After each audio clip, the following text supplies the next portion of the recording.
Prostate artery embolisation എന്ന് പറഞ്ഞ ഒരു പ്രൊസീജിയർ ഉണ്ട്. അത് സർജിക്കൽ ഇതിന്റെ ഓൾട്ടർനേറ്റീവ് ആയിട്ടാണ് വരുന്നത്.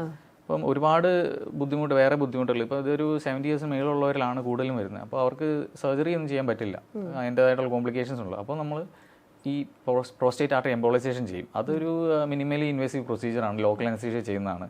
അപ്പം അങ്ങനെയാണ് നമുക്ക് പേഷ്യൻസ് സ്റ്റാർട്ട് ചെയ്ത് വരുന്നത്. പിന്നെ നമ്മൾ അങ്ങനെ നോക്കുമ്പോൾ എന്തുകൊണ്ട് ഇത് ബാക്കിയുള്ള പേഷ്യൻസ് ചെയ്തുകൂടാ, അങ്ങനെ വന്നാണ് ഇത് ഒരു യൂണിവേഴ്സൽ പ്രൊസീജിയർ ആയിട്ട് പോപ്പുലറായിട്ട് വന്നത്.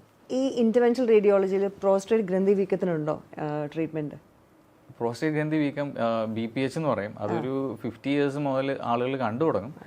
മിക്കപ്പോഴും മെഡിസിൻസ് വെച്ച് കൺട്രോൾ ചെയ്യാൻ പറ്റും. പക്ഷേ കുറേ കഴിയുമ്പോൾ മെഡിസിൻസിനോട് റെസ്പോൺസ് ഇല്ലാതെ വരുമ്പോൾ ആളുകൾക്ക് അതിൻ്റെ ബുദ്ധിമുട്ട്, അതായത് യൂറിൻ പാസ് ചെയ്യാൻ ബുദ്ധിമുട്ട്, സ്ട്രീം ഭയങ്കര കുറവ്, കുറേ നേരം എടുക്കുന്നു, എപ്പോഴും യൂറിൻ പാസ് ചെയ്യാൻ തോന്നുന്നു. ഇങ്ങനെ വരുന്നത് കാരണം എന്താ വെച്ചാൽ ഈ ഗ്രന്ഥി എൻലാർജ് ചെയ്ത് വിങ്ങി അതിനുള്ളിലൂടെയാണ് മൂത്രനാളി പോകുന്നത്, അതിനെ കംപ്രസ് ചെയ്യുക. അപ്പോൾ സർജറിയാണ് ഇതിനൊരു ഇപ്പോഴുള്ള ട്രീറ്റ്മെൻറ്റ്. ഒരു മേജർ സർജറി എന്ന് തന്നെ പറയാം. നമ്മൾ സർജിക്കലി ആ പ്രോസ്റ്റേറ്റ് ഗ്രന്ഥി ഷേവ് ചെയ്ത് കളയുകയാണ്. അപ്പോൾ അതിങ്ങനെ ചുരണ്ടി എടുത്ത് കളയുന്നതെന്ന് പറയുന്ന ഒരു പെയിൻഫുൾ പ്രൊസീജിയറാണ്. അതിൻ്റെ കോംപ്ലിക്കേഷൻസും ഉണ്ട്.